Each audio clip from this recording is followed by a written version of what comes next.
The fortress of plastic turf solitude, where one can go to see the lines of direction and bathe in the sun of UV waves streaming from our star. Yes, the smell of plastics microizing into your lungs. Anyway, hopefully this will be a good water cistern.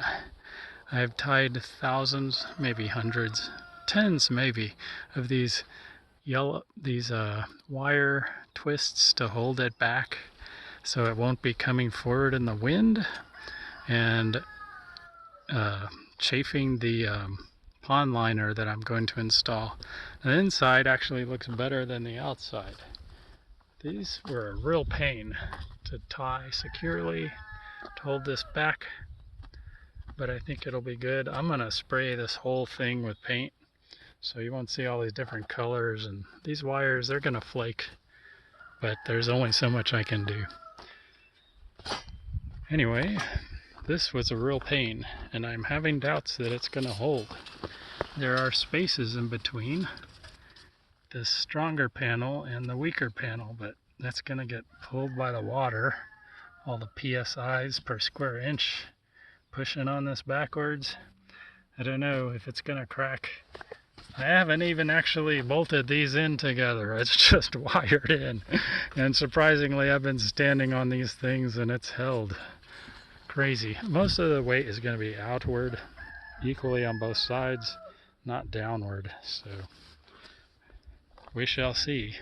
Stay tuned to see if this thing is going to be the biggest prototype failure that I've ever created, or if this is going to be something awesome that humanity can benefit from using old carpet.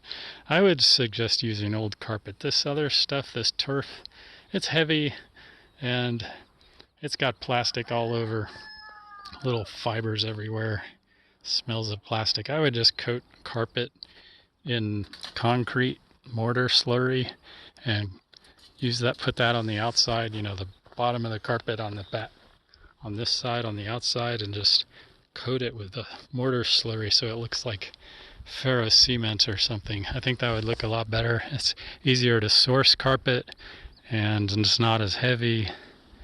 Anyway, let's see if this works. Stay tuned. Bolt into this tubing. This is gas line, PVC.